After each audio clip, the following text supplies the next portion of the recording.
Alright, what's up guys? I'm Andrew. And I'm Jeff. Today we're going to be trying to teach you about everything we know about dyeing disc golf discs. Hope you enjoy. Alright, so the first thing we're going to talk about are the kinds of dyes that we've used. First kind that we ever tried was Rit dye. Rit dye, when we first started using it, was fantastic. We got very nice, clean, and crisp lines. Unfortunately, Rit changed their formula and it no longer works very well. You get very faded, very non-crisp lines, and from this point on we're going to be talking about iDye poly, which we have found works a lot better. Yep. So we did some research after Rit stopped working, and we found a good substitute called iDye poly, and we really like this one because it allows you to use multiple colors and actually make your discs tie-dye. And you can buy iDye poly at any kind of craft store like Joann's, that's where we got ours, or you might have to find it online. Plastics dye differently depending on the methods you're using. If you're not using a heat source like a stovetop, iDye poly works best with Star or ESP plastics. You got one? Yeah. This he has here was left in for about 2 hours. You see it's not very dark. It does look good, but it's not very dark. This one I have here was left in overnight. We definitely recommend overnight, right? Yeah, the longer the better. Yeah. Go ahead. Alright, and then with heat, you can use pretty much any kind of plastic type except your low-grade plastics like DX and Pro. Yeah. When you're using heat? When you're using heat, you want a pot like we have here. Nice deep pot. And you want to make sure that your burner is not on too high. Usually turn it on about 2 or 3. Very low. Low. Whenever you are using this, like we said, we want a deep pot, and you only want to fill it about 1/4 of the way full. Try and prevent splashing. iDye poly is made to dye, so anything it touches takes color pretty much. Yep. And you only want to leave your discs in a heat source for about 10 to 20 minutes. That's really all it takes whenever you are cooking on the stove. Whenever you're choosing a disc, there's a couple things you need to think about. You always want to get a newer disc. I guess it's not required, but newer discs without scratches, because scratches will actually take that color and you can't really fill them in to make sure it doesn't seep, I guess you could say. So a newer disc without scratches works the best, and lighter colors for sure. The disc he's about to show you was actually set in a dark blue bath, and obviously it came out purple. So the lighter color of the disc, it might affect the color of the dye at the end.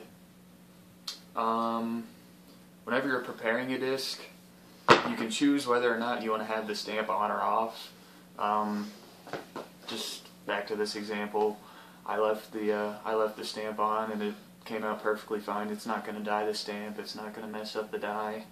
And then he has an example of without the stamp. Yeah. And if you want to take the stamp off, you can use acetone, 100% pure acetone, which you can find this at Walmart in the nail craft section or the makeup section. Or you can find larger bottles backed by hardware in the paint area. And that bottle cost me like $4. It's not that expensive. And we recommend using cotton balls whenever you're wiping the stamp off. That works the best. Yeah. If you're when you're starting to get your disc chose and you're going to dye the disc, you're going to want to wash the disc off first. If you're leaving the stamp on, just use water, obviously. And if you don't care about the stamp, you don't want it on there, we obviously suggest using acetone. It seems to take off things that you don't normally see on a disc. The stamp, along with a lot of dirts and the cracks. Yeah. It gets that out really well. Alright, so going on to methods of dyeing. We're just going to start with the easy ones and kind of work towards the more complex ones. So the easiest one is just dunking. The whole just thing. Put the whole thing in it and it's going to turn it whatever color dye. Yeah. We don't have an example with us, but we turned a pink one into a pure black. Very cool, boss. Yes. Yes. Another pretty cool, simple way of dyeing is using Scotch tape. You see on his, he has a bunch of straight lines where the tape would not overlap. That allowed for the edges to be very crisp and clean. On mine, you can see here on the edges where tape was overlapping. you couldn't get the air bubbles out, and the dye actually seeped through underneath the tape, and it dyed the disc where you don't want it to be. I guess contact paper is kind of the step up from that. Contact paper is the next style that we use. You can find contact paper at Walmart in the houseware section, buy all the cabinetry stuff. And use contact paper if you want to cut out your own design and put it on a disc. We have like the flow here that we use, or that I did. You see it's very crisp. You can do this with contact paper because it is a much stronger, it's a lot stronger than Scotch tape. Yeah. And you would just cut it out with like an X-Acto knife or a box cutter. That's what we always use. Yep. Contact paper is only like $5 for a roll, and you get so much, it's ridiculous. Yeah, that's lasted us months. Yeah, for sure. A pretty awesome example that Andrew discovered here is a hot glue stain. You take a hot glue gun, let it warm up, and you start just taking that puppy all over the place, and it makes nice, really thin, really cool lines. You can go back and forth. You can go crazy. I mean, whatever you do. Hopefully you can see that. Yeah. It's an orange disc, and we put it in red, so it didn't come out as dark or as clear, but hopefully you can see the thin lines that the hot glue makes. It's cool if you just want to go crazy and get some swirls on your disc. I'd say a step up from the hot glue is the Elmer's glue, and yep, just basic normal Elmer's glue. And this is a disc that we used for Elmer's glue. We just went back and forth, used about half the bottle. You want about half of the disc colored if you want to make it, half of the disc covered if you want to make this design, and wait until it dries clear, and then after that you can set it in your dye, and it's only going to take about, I'd say, an hour or two before the glue starts coming off.